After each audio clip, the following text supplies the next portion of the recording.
वैसी साहब का कुछ असर रहेगा उत्तर प्रदेश में? बहन जी से आगे अगर जा सकते हैं अब के तो आजाद समाज पार्टी के जो चंद्रशेखर रावत हैं। अच्छा, बीजेपी को हर तरफ से फायदा होगा, चाहे ये समाजवादी आ जाए, बहुजन आ जाए या वो ओवैसी साहब आ जाए। आप लोग यहीं से हैं भाई साहब, लोकल हैं? आदाब। अच्छा, हम लोग तो इसीलिए आप लोगों को देख के रुक गए कि बड़ा चर्चा है उत्तर प्रदेश में कि सांसद जैसे अलग अलग राज्यों में टूटे हैं चुनाव के पहले, तो यहाँ के भी सांसदों को लेकर कई तरह के कयास लगाए जा रहे हैं। तो कुछ ज़मीन पर है ऐसी सच्चाई? ऐसी सच्चाई तो फिलहाल है नहीं, लेकिन आदमी की स्थिति के हिसाब से लगता है। लेकिन फ़िलहाल अभी मुरादाबाद मंडल में ही पूरी जो समाजवादी के हैं उनकी संभावना कम है।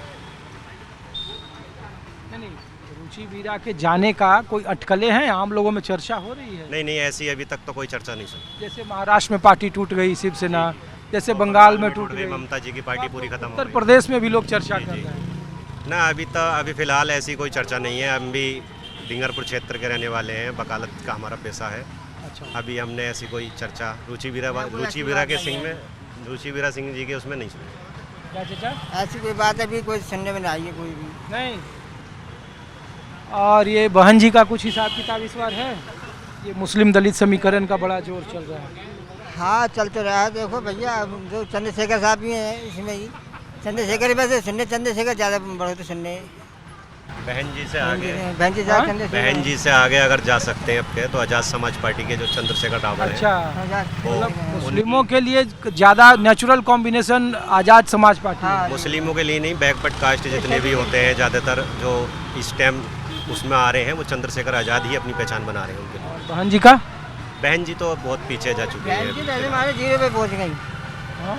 आप लोगों को देख के हमने गाड़ी रोकी, हमने कहा वो बैठे भैया है। आप लोग यहीं के रहने वाले हैं सर? नहीं, हाँ। कहाँ से हैं? रामपुर। अरे वाह, तो क्या है आपके सांसद का हाल? ये बगावत वाले में वो भी हैं क्या? कौन सी बगावत? अरे जो समाजवादी पार्टी के सांसदों में टूट की बात नहीं चल रही है, तो हमने कहा हम सियासी नहीं है दोस्त। हाँ? हम सियासी नहीं है। अरे हम लोग तो ऐसे ही पूछ रहे हैं, आप रामपुर ने कहा आपने तो इसीलिए हमने ये पूछा। ऐसा हम सियासी नहीं है ना, कुछ मसले में रहते हैं यार। अरे हम तो आप लोगों को देख के रुके यहाँ, हमने कहा कि भाई क्या सियासी चल रहा है। लोग आम लोगों से हम लोग दरअसल बात करते हैं, तो इसीलिए हमने कहा कि भाई आम लोग क्या सोचते हैं। ऐसा टूट Sorry. तो चलती रहती है इनमें, मतलब टूट फूट तो होती रहती है। नहीं, अच्छा एक बात बताइए, ये जिस इलाके में मुरादाबाद, रामपुर, मुस्लिम बहुल इलाका है ये, तो लोग ये कह रहे हैं कि 8 महीने के बाद चुनाव है और सभी लोगों को या तो इधर मुसलमानों को वोट चाहिए या उधर ब्राह्मणों का वोट चाहिए। मायावती जी भी इस बार, चूँकि एक भी लोकसभा और राज्यसभा का सांसद नहीं है उनके पास, अभी एक है वो नवंबर में रिटायर कर जाएंगे, तो ये जो दलित और मुस्लिम समीकरण की बात मायावती 2007 में कर रही थी और सरकार में आई थी, तो इस बार के विधानसभा चुनाव में और जो बंगाल और जो महाराष्ट्र में हुआ है आप लोग जान ही रहे हैं, तो फिर आपका समाज किस तरीके को देख रहा है, क्या बातें होती हैं? नहीं, हमारे समाज में कोई इस तरीके की बात नहीं होती।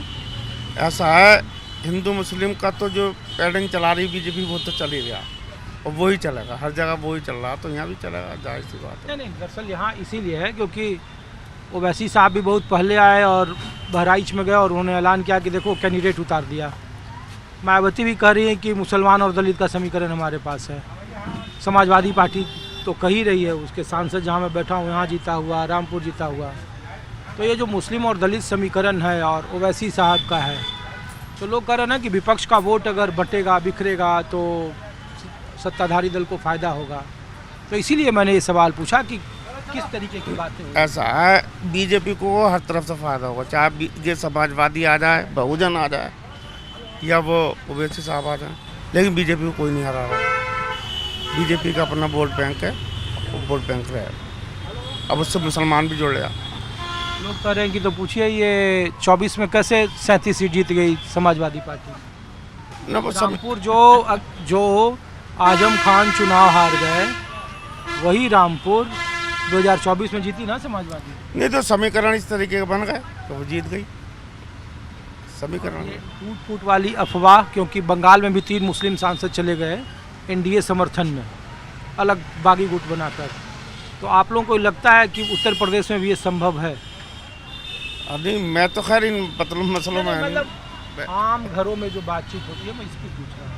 आम घरों में जो ऐसा हो तो या तो वो माहौल हो सियासी वाला, या इतने ग्रेजुएट लोग पढ़े लिखे हों तो वो सियासी बात करें। अरे आप यार जानते रोजी रोटी होंगे। में बात कर, रोजी रोटी की बात कर रहे हैं यार आदमी, यार महंगाई कितनी है, बेरोजगारी कितनी है, इसकी सब बातें हो रही हैं। इस पर है बेरोजगारी, महंगाई पर। इस पर बात चल रही है आजकल ज़्यादातर लोग सोचता है इस तरीके कि आज कैसा करा जाए। ऐसा है कि हिंदू मुस्लिम पैटर्न ख़त्म हो जाएगा तो इंशाल्लाह सब सही हो जाएगा। क्या अरे कुछ तो बोलो। यहाँ कौन सा हम न नेता हैं न कोई पॉलिटिकल पार्टी वाले हम तो ऐसे है ना, अभी चुनाव का वक्त है कि कल जाके वोट दे दोगे आप। जो ये कह रहा हूँ सही कह रहा हूँ नहीं, ये ओवैसी साहब का कुछ असर रहेगा उत्तर प्रदेश में? ना। वो भी कह रहे हैं ना कि मुसलमान का आप दौर गया दरी बिछाने वाला। नहीं और बहन जी का?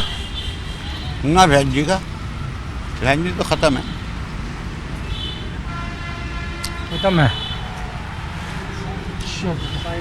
ठीक, शुक्रिया। आप लोग कहाँ से भाई साहब? यहीं से? हाँ, अच्छा राम, सब एक ही साथ हैं आप लोग? चलिए, तो आज के माहौल में बस इतना ही। अपने सहयोगी उमेश सिंह के साथ ऋषिकेश कुमार को दीजिए इजाज़त।